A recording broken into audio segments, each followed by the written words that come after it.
The best anniversary gift you could give this company is your resignation, effective immediately. The words hit me like a thunderclap on a clear day. Prisha Khatri, my boss of 5 years, slid the blank resignation form across the glossy conference table with manicured fingernails, her smile never wavering. My heart hammered against my ribs as 20 pairs of eyes, my colleagues, stared at their laps, their coffee cups, anywhere but at me. 5 years at Westridge Analytics. 5 years of early mornings and midnight oil. 5 years of canceled plans and postponed dreams. And this was my reward? A public execution disguised as an anniversary celebration? The room spun as I stared at the paper. The silver Happy Work Anniversary banner hanging above the conference room door now seemed like a cruel joke. The untouched cake with my name misspelled in blue frosting sat in the center of the table, 5 unlit candles mocking my tenure. I don't understand. I managed, my voice smaller than I wanted it to be. Prisha's smile widened, showing perfectly aligned teeth. Your performance hasn't met our expectations for quite some time, Adrian. We've been patient, but patience has limits. Lies, pure lies. Just last quarter, my client retention strategy had saved the company millions. But as I opened my mouth to defend myself, Prisha raised her hand. This isn't a negotiation. It's a courtesy. Sign now, and we'll provide a neutral reference. Make this difficult. She let the threat hang unfinished. I took the pen, my fingers trembling with rage rather than fear. As I signed my name, Adrian Locklear, a plan began forming in my mind. A plan that would make Prisha regret this moment for the rest of her career. What happened next would change everything. But sometimes, revenge is a dish best prepared in plain sight. Before I tell you how I dismantled my boss's career brick by methodical brick, I want to ask you something. Have you ever been betrayed by someone you trusted? Someone who smiled while sliding a knife between your ribs? If you have, you'll understand what drove me. And if you haven't, consider yourself lucky. But stick around anyway. You might learn something useful for when your turn comes. And if you're enjoying this story so far, make sure to like and subscribe so you don't miss what happens next. Trust me, the satisfaction of what's coming is worth the wait. My name is Adrian Locklear, and until that humiliating afternoon, I was the senior data analyst at Westridge Analytics. I'm 32, unmarried, with a degree in business intelligence that I earned while working 2 jobs. I'm the woman who arrives first and leaves last. The one who remembers everyone's birthdays and brings homemade cookies to morning meetings. The reliable one. The steady one. The one who never says no to an extra assignment. Maybe that was the problem. My story with Westridge began 5 years earlier when I was hired as a junior analyst. From day one, I treated the company like it was my own. When our servers crashed during a major client presentation, I stayed up 48 hours straight to recover the data. When budgets were cut, I found ways to do more with less. I believed in the work we were doing, transforming raw data into actionable insights that helped businesses thrive. For the first 3 years, Prisha was my mentor. She took credit for my ideas, sure, but I didn't mind. That's how the game worked, I thought. Pay your dues, prove your worth. Climb the ladder. Prisha had hired me when other companies wouldn't look twice at my unconventional resume. I owed her. Until I didn't. The shift happened gradually, then suddenly, like walking into quicksand. First came the exclusion from meetings I'd previously attended. Then assignments that once fell to me were redistributed. My emails went unanswered for days. My suggestions in meetings were ignored, only to be praised when repeated by someone else minutes later. You're being paranoid, my colleague Milo told me when I confided in him. Prisha thinks you're brilliant. Everyone does. But I wasn't paranoid. Something had changed, and I couldn't figure out what. Then came the Knox project. Our biggest potential client, Knox Industries, needed a complete overhaul of their data management systems. The contract would be worth millions, enough to put Westridge on the map nationally. Our team was tasked with creating the proposal. I spent weeks researching, analyzing, crafting the perfect pitch. I created a customized dashboard that would give Knox real-time insights into their supply chain, something no competitor was offering. The night before the presentation, I emailed the final materials to Prisha. copying the team. Outstanding work, she replied. This could be the one that changes everything. She wasn't wrong. The morning of the presentation, I arrived early to set up, only to find the conference room already prepared. Prisha was there, reviewing slides I didn't recognize. What happened to the materials I sent? I asked. She barely glanced up. I made some adjustments, nothing major, but they were major. My name had been removed from the proposal. My custom dashboard was there but attributed to the leadership team. My weeks of research presented as collective effort. Don't look so wounded, Adrian, Prisha said, noticing my expression. This is how business works. Knox wants to know they're dealing with decision makers. I swallowed my objections and sat through the presentation, watching Prisha take sole credit for my work. Knox signed the contract that afternoon, our biggest win ever. Prisha was promoted to vice president the following week. I received a gift card to a coffee shop. That should have been my warning sign. Instead, I doubled down, working harder, staying later, determined to prove my value. I maintained detailed records of my contributions, not out of suspicion, but because I was proud of my work. Each project folder contained every email, every draft, every piece of feedback. A digital breadcrumb trail of my professional life. Little did I know how valuable those records would become. 6 months before my 5th anniversary, Westridge landed another potential game changer, Elara Tech, a rising star in the industry. They needed a complete analytics solution, and they needed it fast. The CEO assigned the project to Prisha's department. Adrian, you'll take point, Prisha announced in the team meeting. Your experience with Knox makes you perfect for this. I was elated, finally.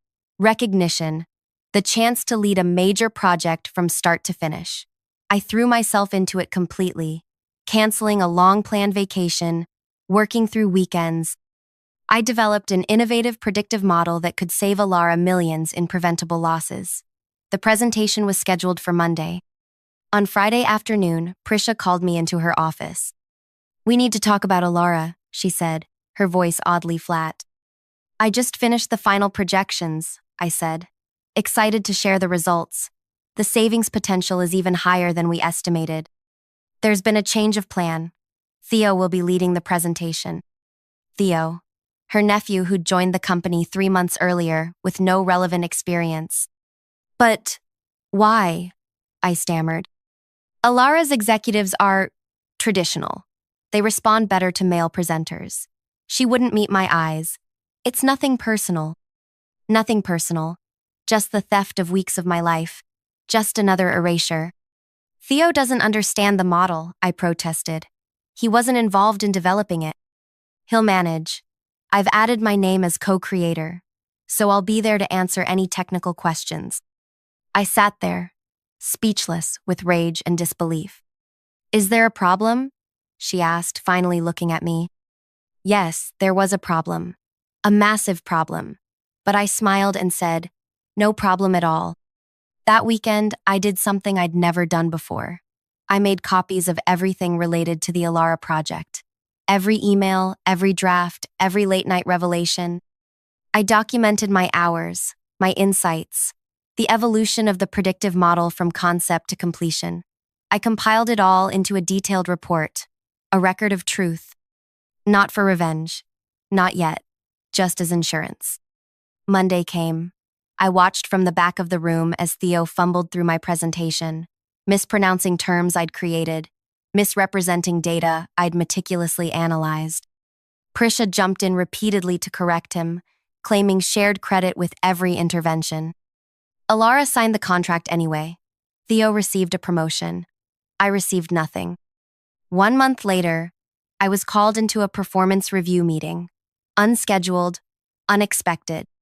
Your work has been slipping, Adrian, Prisha said, sliding a document across the table. This is a formal warning. I stared at the paper in disbelief. The complaints were vague. Lack of initiative, communication issues, failure to meet expectations. Nothing specific. Nothing actionable. If you want to discuss specific examples, I began. This isn't a discussion, she interrupted. Sign the warning. I signed. What choice did I have? After that, the targets on my back multiplied. Impossible deadlines, contradictory instructions, projects reassigned without notice, meetings rescheduled without telling me. Each misstep, engineered or genuine, documented in my personnel file. Still, I persisted. I kept my head down and did the work. I continued building my shadow archive of contributions, saving emails, documenting conversations, not out of paranoia, but because something told me I would need proof someday. Then came my work anniversary, the day everything changed. After signing the resignation form in that conference room, full of silent colleagues, I walked out with my head high. No tears, no pleas. Just quiet dignity as I collected my personal items under Prisha's watchful eye. "Security will escort you out," she said, as if I might steal something after 5 years of loyalty. As the guard walked me to the exit, my phone buzzed with a text from Milo. "This isn't right. What can I do?" What could anyone do? Westridge was Prisha's kingdom now. She had the CEO's ear, the board's confidence, and a talent for rewriting history with herself as the hero. But I had something she didn't know about, something powerful. The truth, documented, dated, undeniable. In the parking lot, I sat in my car and finally let the tears come. 5 years gone, my reputation in tatters, my future uncertain. For 10 minutes, I allowed myself to feel everything: the hurt, the rage, the humiliation. Then I dried my eyes, started the engine, and began to plan. Not a tantrum, not a lawsuit, something more elegant, more complete. I drove to the office of Westridge's biggest competitor.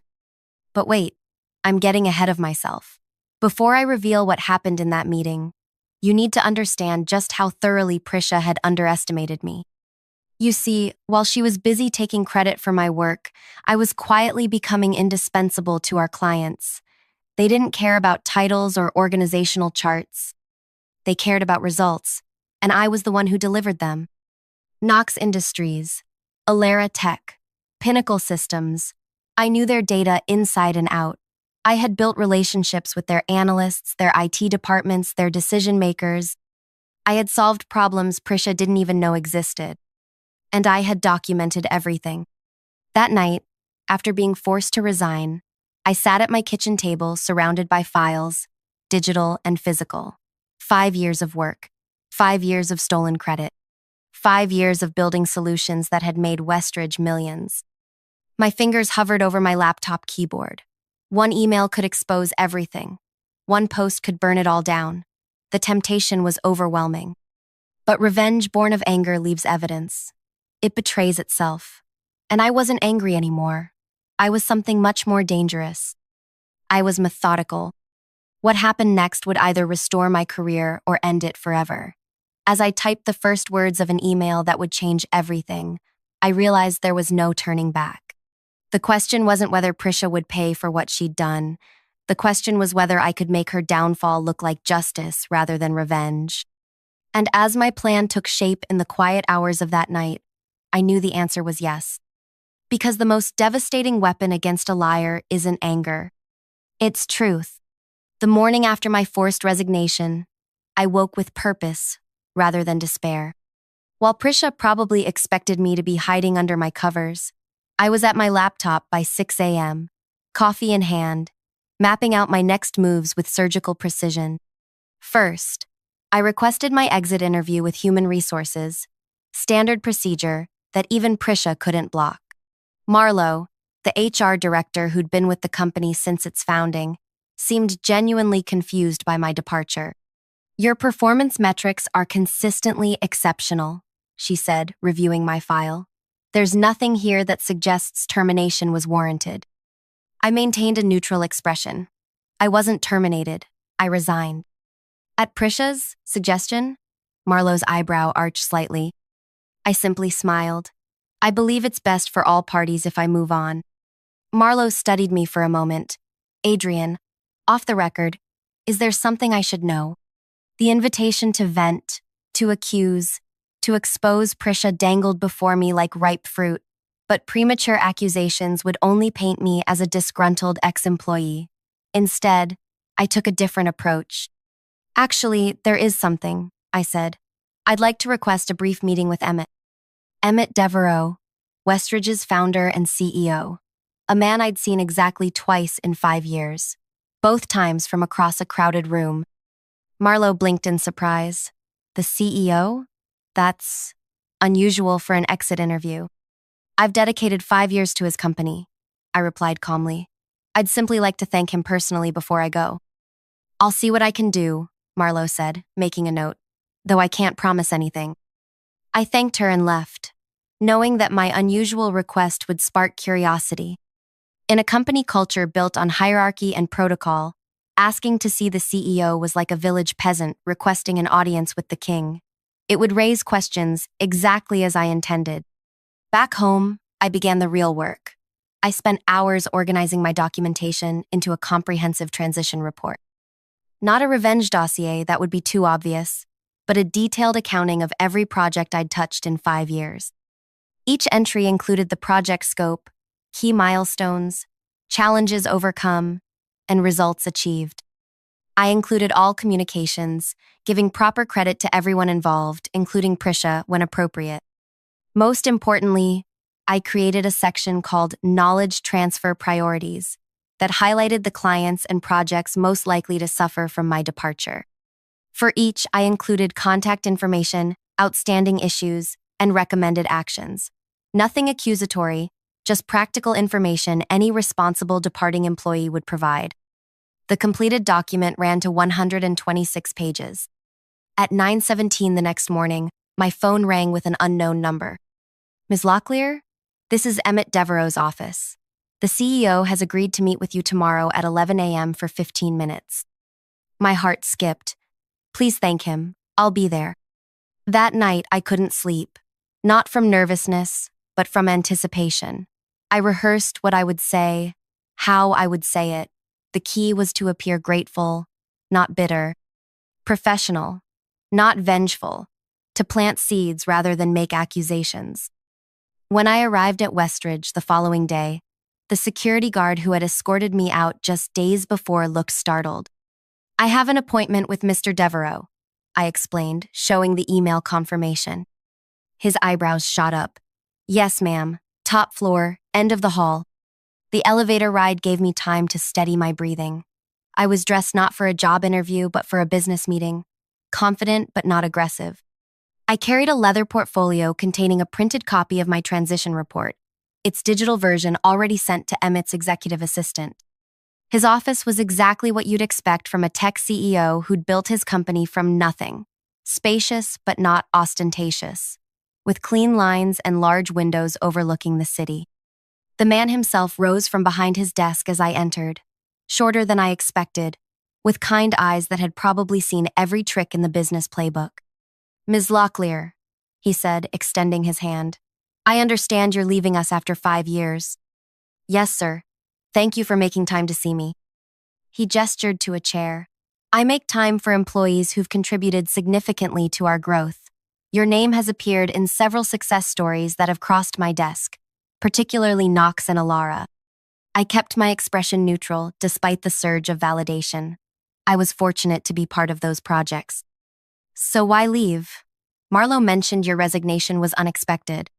Here was my opening, but instead of launching into accusations, I placed my portfolio on his desk. Before I answer that, I'd like to give you this.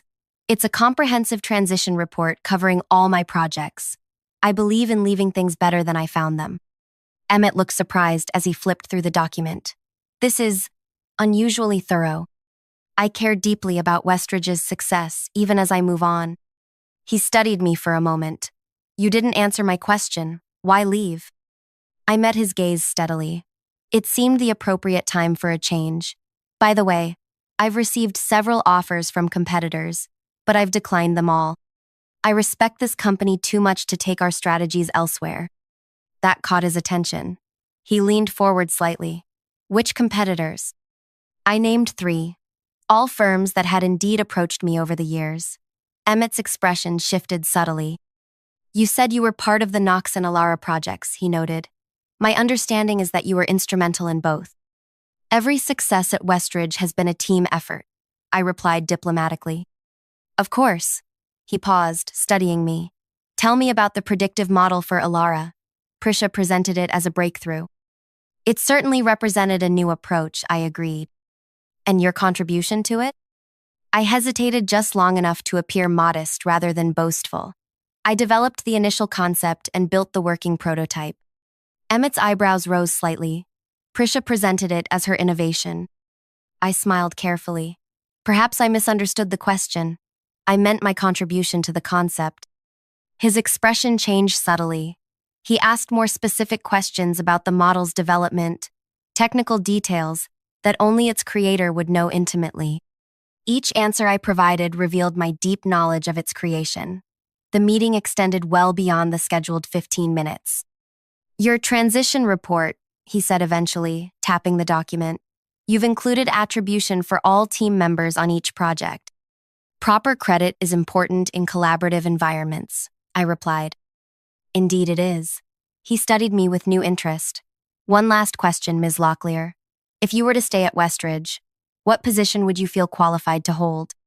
The question caught me off guard. That's no longer relevant, sir. Humor me. I considered carefully. Based on my experience and results, I believe I could effectively lead the analytics division. Prisha's position. Emmett nodded slowly. Thank you for your time and for this detailed report. I wish you success in your future endeavors. As I left his office, I had no idea if my seeds had found fertile ground or if I'd just wasted my one shot at justice. The uncertainty was excruciating.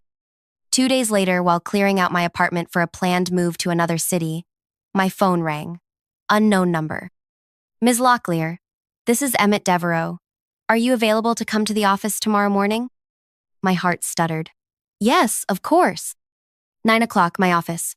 He hung up without explanation. That night was longer than the one before my resignation. What did he want? Had Prisha somehow twisted things against me? Had I miscalculated? The next morning, I arrived at Westridge at 8:45, pulse racing.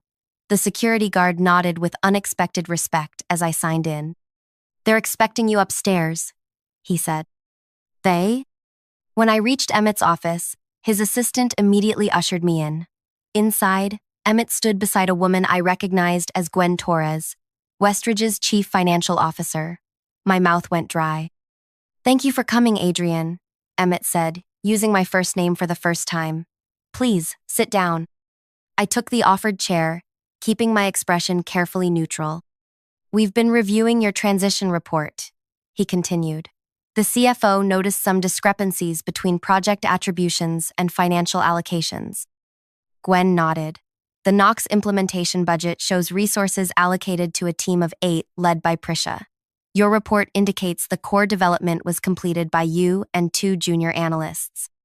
Those were the facts as I understood them, I said carefully. Emmett slid a document across the desk, a revised organizational chart. My eyes widened as I scanned it. Prisha's name was missing entirely. My name appeared in a new position, Director of Analytics. Your boss has been terminated, Emmett stated plainly. We found she's been claiming credit for others' work while misallocating resources. The board was particularly disturbed by how the Alara predictive model was handled. He extended his hand. We'd like to offer you a proper anniversary gift, the position you've actually earned. I stared at the chart, then at him, struggling to process what was happening. You seem surprised, Gwen observed. I am, I admitted. I didn't expect this outcome. What did you expect? Emmett asked. The truth tumbled out before I could stop it. I just wanted the record set straight. I didn't come here to take Prisha's job. You didn't have to, Gwen replied. Your documentation spoke for itself. Once we started digging, the pattern became clear. Prisha has been systematically taking credit for her team's work while hiding resource misallocations. The question now, Emmett continued, is whether you want the position. You're qualified, you've earned it. But if you've made other plans, had I? In the days since my resignation, I'd been so focused on setting the record straight that I hadn't truly considered what would come after. The job offers I'd mentioned were real, but I hadn't accepted any. I would need to think about it, I said honestly. Emmett nodded. Take the weekend. But know this, we value integrity here. What Prisha did violated our core principles. What you did, creating a detailed, factual record without accusations or demands, demonstrated exactly the leadership qualities we need. As I left the building, my phone buzzed with messages from former colleagues who'd already heard the news of Prisha's departure. Word travels fast in corporate ecosystems. Milo's message stood out. Is it true? Did you slay the dragon? I didn't answer immediately.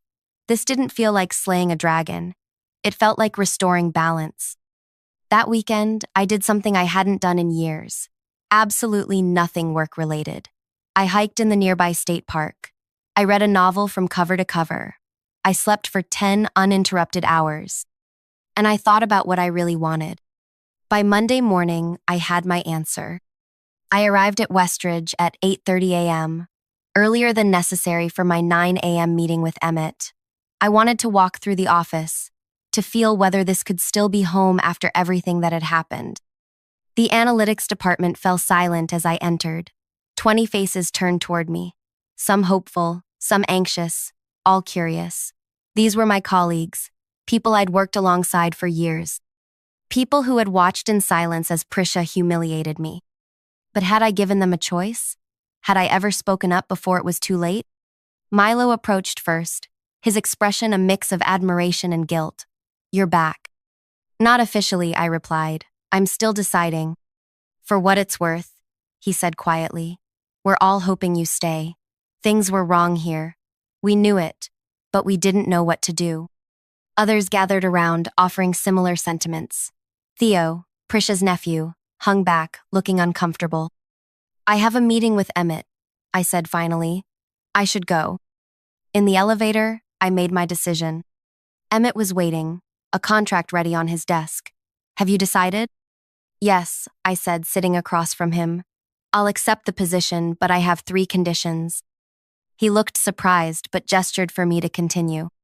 First, I want a complete departmental review with no repercussions for honest feedback. If there are other issues like what happened with Prisha, I want to address them properly. Emmett nodded. Reasonable? Second, I want to implement a new project attribution system. Every team member's contribution should be documented and recognized, from interns to directors. That could actually improve our project tracking. And third, I took a deep breath. Theo stays. Emmett's eyebrows shot up. Prisha's nephew? The one who presented your work as his own? He did what his aunt told him to do. He needs guidance, not punishment. I want the chance to lead differently than Prisha did. Emmett studied me for a long moment before breaking into a smile. You continue to surprise me, Adrian. Those conditions are acceptable. He slid the contract toward me. As I signed, he added, the board is particularly interested in your predictive model for Alara. They believe it could be adapted for other clients. It can be, I confirmed, but it will require a team effort. No single person could implement it across multiple platforms. No false credit this time, Emmett promised. This time, everyone will know exactly who created it. When I returned to the analytics department, my department now, I called everyone together. Faces that had avoided my gaze during my humiliation now looked to me for leadership. The irony wasn't lost on me. I'm sure you've all heard about the changes, I began. I want to be clear about how things will work going forward. I outlined my vision for the department. Collaborative, transparent, accountable. No stolen credit. No impossible demands. No fear. We have brilliant minds in this room, I concluded. Together, we're going to do incredible work, and everyone will get the recognition they deserve. As the team dispersed, Theo approached hesitantly. I heard you asked for me to stay. Why? After what happened with the Alara presentation. I looked at this young man, barely out of college, who'd been molded by his aunt's toxic example. Because everyone deserves a second chance to prove who they really are, I replied, including me. That afternoon, as I settled into my new office, Prisha's former space, Marlo from HR appeared at my door. Congratulations on the promotion, she said, though I suspect this isn't how you imagined getting it. Not exactly, I admitted. She hesitated, then added, "You should know.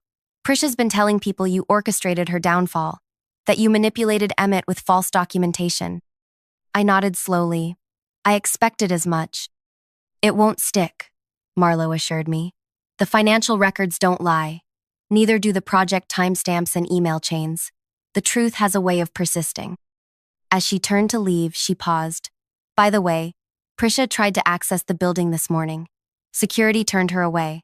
Apparently, she wanted to clear her name with the team." I smiled slightly. "I would have let her in." Marlowe looked puzzled. "Really? Why?" "Because the most devastating weapon against a liar isn't silencing them," I said. "It's letting them speak while holding irrefutable proof of the truth." 3 months later, the analytics department had its most productive quarter in company history. The project attribution system I implemented became a company-wide standard. Theo developed into one of our most promising analysts once freed from his aunt's shadow. And Prisha? She found a position at a smaller firm across town. I heard she tells a different version of what happened at Westridge, one where she was the victim of corporate politics and an ungrateful protege. But here's the truth she'll never admit. I didn't destroy Prisha's career with accusations or outbursts. I didn't spread rumors or demand justice. I simply created a complete, honest record of 5 years of work and placed it in the right hands. I let the truth speak for itself. Sometimes, the most powerful revenge isn't about what you do to someone else. It's about who you become despite what they did to you. I became a leader who gives credit rather than takes it, who builds others up rather than climbs over them, who documents everything not out of paranoia, but because true contribution deserves recognition. And every year on my work anniversary, instead of resignation letters, I hand out recognition awards to team members whose contributions might otherwise go unnoticed. The company calls it the Locklear tradition now. A small reminder that in the end, truth prevails. If you've ever been underestimated, overlooked, or pushed aside, remember this. Your work speaks for itself. Keep records. Stay professional. And when the moment comes to stand up for yourself, do it with dignity rather than rage. The sweetest victory isn't destroying your opponent. It's succeeding where they said you couldn't. Have you ever faced a similar situation? What would you have done in my place? Share your thoughts in the comments below. And if this story resonated with you, please like and subscribe for more real stories about overcoming workplace challenges. Remember, sometimes the best revenge isn't revenge at all. It's simply living well and letting the truth have its day.